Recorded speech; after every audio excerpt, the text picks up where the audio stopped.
सद्गुरुमानन्दना सिद्धिविनायक श्रीगजानना।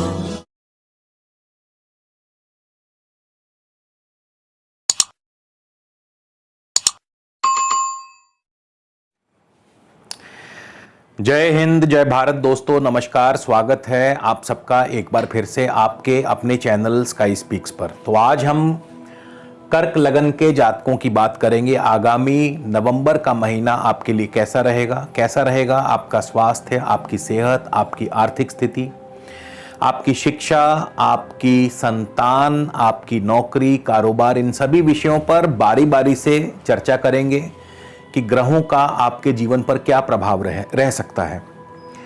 इसके अलावा दोस्तों जो भी कृष्ण भक्त हैं उनके लिए भी एक खुशखबरी है कि मैंने अपना एक नया चैनल शुरू किया है जहां मैं स्वयं के द्वारा लिखे गए भजन प्रस्तुत करता हूं, जो कि उम्मीद करता हूं आपको ज़रूर पसंद आएंगे। तो आप सबसे स्नेह और आशीर्वाद की अपेक्षा करता हूं और इस नए चैनल का लिंक जो है आपको आज के इस वीडियो के डिस्क्रिप्शन बॉक्स में मिल जाएगा। इसके अलावा यदि आप मुझसे किसी भी प्रकार का निजी ज्योतिषीय परामर्श लेना चाहते हैं, उसके लिए स्क्रीन पर मेरा व्हाट्सएप नंबर दिया है। आपसे अनुरोध है, कृपया डायरेक्ट कॉल करने से पहले आप इस नंबर पर व्हाट्सएप के ज़रिए मैसेज भेज के पहले परामर्श शुल्क की जानकारी ले लीजिए और यदि आपको उचित लगता है तो आप अपना अपॉइंटमेंट बुक करवा सकते हैं। तो चलिए शुरुआत करते हैं कर्क लगन के लिए। आपके बुध जो हैं 2 अक्टूबर को ही चौथे भाव तुला राशि में प्रवेश कर जाएंगे। सूर्य मंगल के साथ युति योग बनाएंगे। मंगल पूरा महीना यहीं रहने वाले हैं। सूर्य जो हैं 16 नवंबर को ही पंचम स्थान केतु के साथ यहाँ पर पंचम भाव में वृश्चिक राशि में युति योग बनाएंगे। शुक्र पूरा महीना छठे भाव में रहेंगे धनु राशि में। बृहस्पति और शनि अब मार्गी हो चुके हैं। शनि सप्तम भाव में है, अपनी स्वराशि में है। बृहस्पति 20 नवंबर को अष्टम स्थान कुंभ राशि में प्रवेश कर जाएंगे। शनि का यहाँ पे अब एक बार फिर से शुभ प्रभाव जो है वो शुरू हो जाएगा, क्योंकि शनि स्वराशि में होकर के एक तो मार्गी अवस्था में है, दूसरा नीच का बृहस्पति का साथ भी छूट जाएगा, तीसरा शनि यहाँ पर एक बार फिर से शश योग का निर्माण करेंगे। केंद्र में बैठे हैं। राहु आपके लाभ स्थान में है और राहु पर जो है इस समय राहु शुक्र की राशि में है। कृतिका नक्षत्र सूर्य के नक्षत्र में है और राहु जो है गुरु और मंगल से दृष्ट भी रहेंगे। तो चलिए सबसे पहले सेहत और स्वास्थ्य की बात करते हैं। अब देखिए यहाँ पे चंद्रमा जो है आपके कर्क लगन के स्वामी हैं। चंद्रमा की पोजीशन आपकी अपनी कुंडली में कैसी है, बहुत कुछ इस बात पे निर्भर करता है। अगर चंद्रमा आपकी कुंडली में पाप पीड़ित हैं, शनि राहु केतु के साथ युति योग में है या इनसे दृष्ट हैं, तो फिर सेहत का आपको खास ध्यान रखना होगा। ऐसा इसलिए क्योंकि इस समय षष्ठेश गुरु और अष्टमेश शनि की दृष्टि रहेगी। हालांकि कोई बहुत गंभीर समस्या नहीं है, कोई बहुत मेजर कोई प्रॉब्लम वाली बात नहीं है, लेकिन फिर भी सावधानी जरूरी है, एहतियात जरूरी है। वो कहते हैं ना, prevention is better than cure. तो शनि और गुरु की दृष्टि खास करके उनको ज्यादा बुरा फल दे सकती है जिनकी अपनी कुंडली में चंद्रमा कमजोर हैं, पाप पीड़ित हैं। आर्थिक स्थिति की बात करें तो इस महीने आपकी आर्थिक स्थिति बहुत ही बढ़िया रहने वाली है। धनेश सूर्य जो हैं आपके चौथे भाव में मंगल के साथ युति योग बनाकर के बैठे हैं और इस दौरान सूर्य स्वाति नक्षत्र, विशाखा और अनुराधा नक्षत्र से गुजरेंगे। स्वाति नक्षत्र के स्वामी राहु 11वें स्थान में है, लाभ स्थान में है। अनुराधा के स्वामी शनि सप्तम भाव अपनी स्वराशि में है, यानी कि भूमि, भवन, वाहन, कृषि और शिक्षा, इसके अलावा कारोबार, व्यापार और नौकरी, इन सभी में आपको बहुत ही शुभ फल, अच्छे फल प्राप्त होंगे। इन सभी कार्य क्षेत्रों में आपको लाभ और सफलता अर्जित होगी। बुध का भी युति योग बन जाएगा। सूर्य और बुध का चतुर्थ भाव में युति योग होगा। मंगल भूमि कारक जो हैं वो साथ होंगे। सप्तम भाव से शनि की भी अपनी उच्च राशि के ऊपर दृष्टि रहेगी, तो खास करके जमीन जायदाद संबंधी कार्यों से आपको लाभ होगा, सरकारी कार्यों से आपको सफलता मिलेगी, नौकरी में तरक्की, प्रमोशन, कारोबार में तरक्की, पढ़ाई में आप अव्वल रहेंगे, शिक्षा के क्षेत्र में आप आगे रहेंगे, media, IT, information technology, import export, इन सभी कार्य क्षेत्रों से लाभ होगा, क्योंकि चौथा भाव जो है बहुत ही स्ट्रांग होगा। और चौथा भाव, क्योंकि देखिए जो भी कारोबार है ये जनता से जुड़ा होता है, कोई भी हम जब कारोबार करते हैं तो जाहिर है कि जनता की सहूलियत को ध्यान में रख करके करते हैं, और चौथा भाव जो है जनता का भाव माना गया है, तो यहाँ से आपको भरपूर कारोबार, भरपूर जो है फल प्राप्त होंगे, लाभ प्राप्त होगा।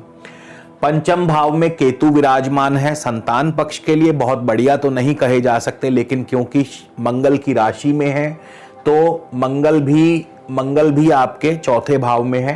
पंचमेश मंगल चौथे भाव में, थोड़ा सा संतान के प्रति आपको ध्यान रखना होगा। सूर्य भी 16 नवंबर को यहाँ पंचम भाव में प्रवेश कर जाएंगे, तो अब यहाँ पे संतान के सेहत व स्वास्थ्य का थोड़ा ध्यान रखने की आवश्यकता है, लेकिन अन्य मामलों में संतान पक्ष की तरफ से लाभ और सफलता, संतान के माध्यम से सफलता या संतान की तरक्की व उन्नति को भी दर्शाते हैं। मंगल के नक्षत्र, शनि के नक्षत्र में शनि सप्तमेश होकर के सप्तम भाव में बैठे हैं, तो पार्टनरशिप के जरिए लाभ हो सकता है, नए नए व्यापार से लाभ हो सकता है, अपॉर्चुनिटीज आपको प्राप्त होंगी। नौकरी पेशा व्यक्तियों के लिए ये महीना थोड़ा सा कमजोर रह सकता है, हालांकि इतना भी नहीं, फिर भी, क्योंकि षष्ठेश बृहस्पति चले जाएंगे 20 नवंबर को अष्टम स्थान में। शुक्र यहाँ बैठे हैं, शुक्र आपको सपोर्ट करते रहेंगे, किसी महिला सहकर्मी के माध्यम से आपको लाभ या सफलता प्राप्त हो सकती है, किसी महिला के माध्यम से आपको, या महिला से संबंधित यदि कार्यों में आप जुड़े, जैसे ब्यूटी प्रोडक्ट्स या और कई प्रकार के ऐसे कार्य क्षेत्र जिनसे महिलाओं के, जैसे सौंदर्य प्रसाधन, तो इन क्षेत्रों में आपको लाभ हो सकता है। नौकरी में महिला के कर्मी के माध्यम से आपको लाभ और सफलता प्राप्त हो सकती है, लेकिन सेहत का फिर भी आपको ध्यान अवश्य रखना है। दाम्पत्य सुख की बात करें तो शनि सप्तम भाव में अपनी स्वराशि में मार्गी हो चुके हैं, 20 नवंबर को बृहस्पति भी चले जाएंगे अष्टम स्थान में, यानी सप्तम भाव पूरी तरह से नीच बृहस्पति से मुक्त हो जाएगा, तो ऐसे में दाम्पत्य सुख की और ज्यादा वृद्धि करते हैं।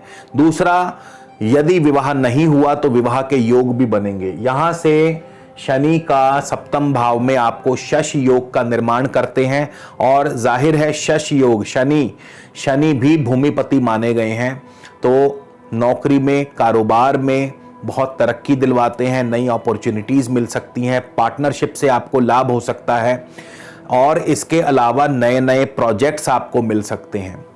भाग्य भाव की बात करें तो भाग्येश बृहस्पति 20 नवंबर को अष्टम स्थान में जा रहे हैं। भाग्य भले ही साथ ना दे, लेकिन अन्य ग्रहों के फल योग से आपको सफलता मिलती रहेगी, क्योंकि बाकी अन्य ग्रह जो हैं कुंडली में शुभ स्थान में है। राहु का 11वें भाव में होना अचानक धन लाभ करवाता है। राहु शुक्र की राशि में है, शुक्र छठे भाव में है। नौकरी में प्रमोशन, मैंने जैसा बताया, किसी महिला कर्मी के माध्यम से आपको सफलता व लाभ मिल सकता है।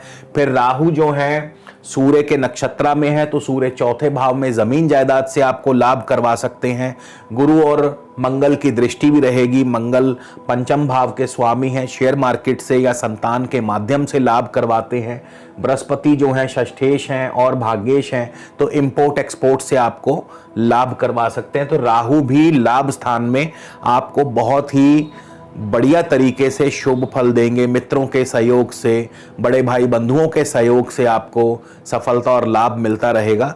लेकिन आपको एक चीज का खास ध्यान रखना है, क्योंकि राहु शुक्र की राशि में है, शुक्र छठे भाव में है, तो आपको अपने चाल चलन पर काबू रखना है। मांस मदिरा से आपको दूर रहना है, क्योंकि ऐसे में हो सकता है कि आपके ऊपर कोई लांछन या तोहमत लग जाए, तो इन चीजों से आपको दूर रहना है। अब हम बात करेंगे कि आपके लिए कौन सा उपाय जो है वो सबसे शुभ रहेगा। तो देखिए, राहु का 11वें भाव में होना और शुक्र की राशि में होना, शुक्र का छठे भाव में जाना, एक तो सेहत और स्वास्थ्य के दृष्टिकोण से बढ़िया नहीं है। दूसरी बात, जैसा मैंने बताया कि चाल चलन पर थोड़ा काबू रखें, तो क्योंकि इसमें बदनामी होने का डर आपको सता सकता है। तो ऐसे में राहु का उपाय करना बहुत ज़रूरी हो जाता है क्योंकि राहु बुद्धि भ्रष्ट करने में ज़रा भी देर नहीं लगाते हैं। तो आपकी बुद्धि स्थिर रहे, शुभ कार्यों में आपका ध्यान लगे, इसके लिए बहुत सरल उपाय बता रहा हूँ। किसी भी गुरुवार से शुरू करके, यानी कि नवंबर का जो प्रथम गुरुवार हो, नवंबर के प्रथम गुरुवार से शुरू करके लगातार 8 दिन 8 नारियल या 800 ग्राम साबुत बादाम आपको किसी भी आस पड़ोस के शनि मंदिर में अर्पित करने हैं, भेंट करने हैं।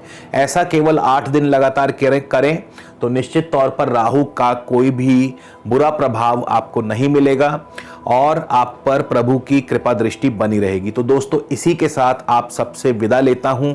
अगले वीडियो में आपसे फिर मुलाकात होगी। तब तक के लिए जय हिंद, जय भारत, नमस्कार।